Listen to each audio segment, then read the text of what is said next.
one nation, under God, indivisible, with liberty and justice for all.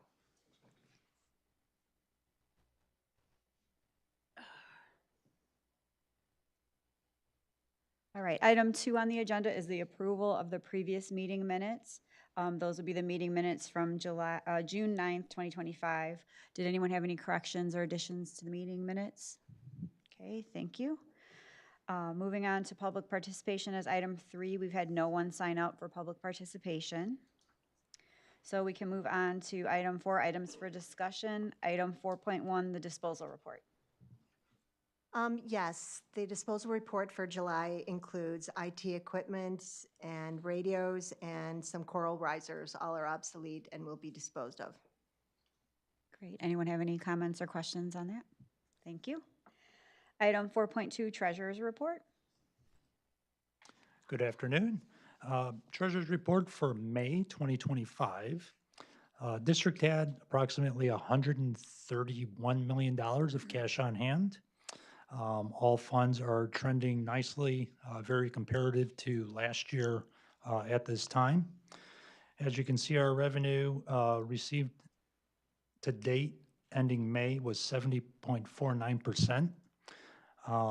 Remember, we do have June still left in the fiscal year, and we'll start seeing a lot of our tax collections coming in. So you're going to see that number increase quite a bit. So when I report out next month, that percentage is going to change considerably. If you look at some of the monthly notes, our short-term interest rates, they continue to decrease. However, interest collected for the year through May is just short of $9.6 million. In comparison to last year this time, we were at about 9.1 million.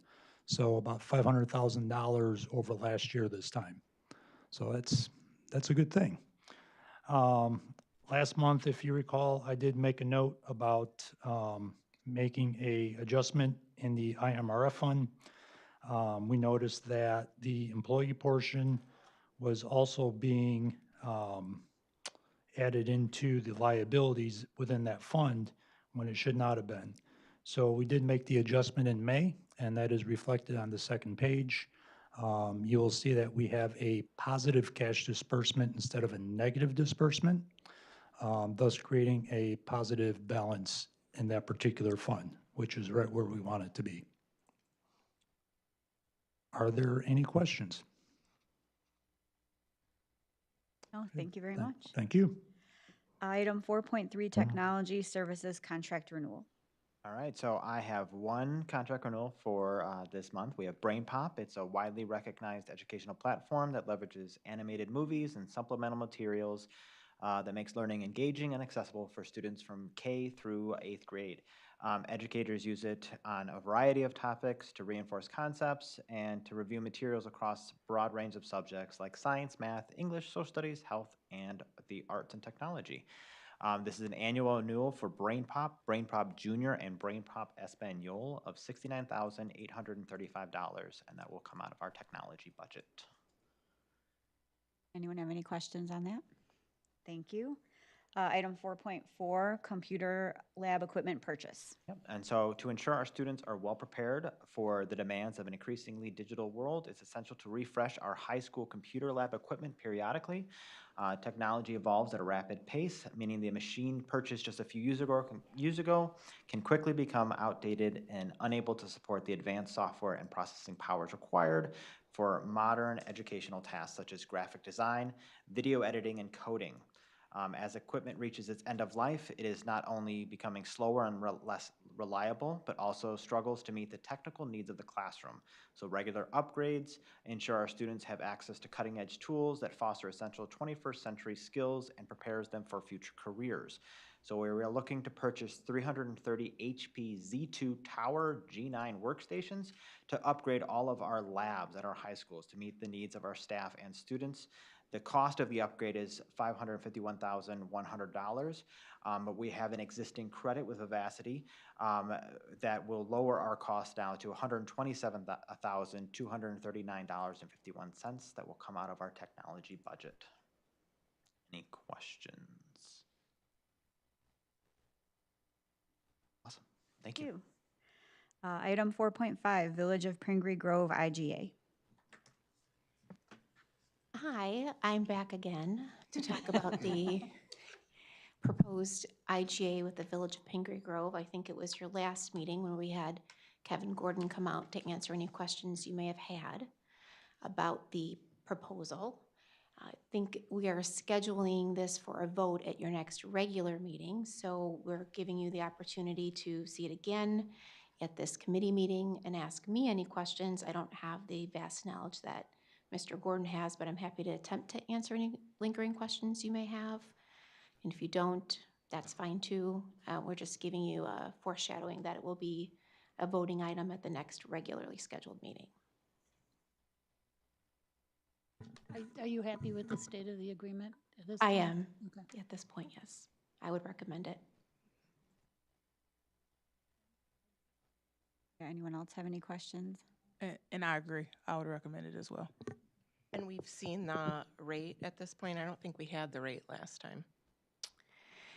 I don't know, no, I don't have the rate. I just know the amount of funding that they are articulating is available Currently. currently. Okay. Well, and I don't even know if that's current because this has been a lingering ask on behalf of the village. So when they originally made the ask, the number was at 866,000, but they have articulated that it could go up to 2 million. So it's somewhere in that range of funds they have available to provide us with. And since the last meeting, when I had followed up by phone, it is still within that range. So it has not decreased. And it could be either cash or land, correct? Correct. They are not, Disclosing. it is my, I shouldn't say it's assumptions, my belief that it is cash. Okay. Yes. Okay. Thank you. Yep. All right, thank you for that. Item 4.6, change order approval for Jacobs High School track and Dunny Middle School roof. Yeah, good afternoon. Wanted to bring two change orders to your attention. The first one is for DMS. It's a small section that's over the music wing. We originally had that scheduled for replacement next year because of the construction going on underneath with the geothermal system. But as we realized, taking the rooftop unit off and installing a new one, it would make sense to do it this year. The remainder of the 2/3 of the roof were already being replaced. So instead of putting the new rooftop on and then taking it off next year, doing the roof and putting it back on again, we thought it would be the best chance to do that this year. And seeing that the roof was scheduled to be replaced next year, we could incur less of a cost this year by doing it with the contractors already on site. So that cost was $25,800. That would be covered under the contingency for the project at DMS. Any questions on that one? Okay. The second one is for Jacobs for the track replacement. When we excavated the track and did the pressure roll test, we realized the eighth lane on the outside failed. It only had about 3 inches of the asphalt, and then it only had about 3 inches of base. When we did some research, we realized in 2012, the 7th and 8th lane were added to the track. Looking at the specs, it did call for 12 inches down, the correct base and everything, but that was not installed. So the replacement to do it correctly this time, to add the 12-inch base underneath it is $63,088.75. That will be covered under the bad soils contingency that we put into the project in case something like this happened. Any questions on that one? No? Okay. So total, both the $63,088.75 for Jacobs and the $25,800 for DMS will be covered under bad soils contingency and then contingency on the projects. Thank you. Item 4.7, construction update. This is a much better fun one. All right, cool. So sticking with Dundee Middle School first, we are, the team there is just kicking it. They started putting in the ceiling grid this week, so the majority of the ductwork is already in place and ready to go. We have at CMS and the auditorium work, the mason work around the new work on the auditorium is complete, and they should be installing either late this week or next week the new folding wall that opens and closes there to the auditorium or to the cafeteria area there. At Oak Ridge, Gulfview, and Lakewood, by doing how we did, going with a preferred vendor and being able to get some work done over spring break, we are light years ahead of where we've been in the past with our intercom and clock systems.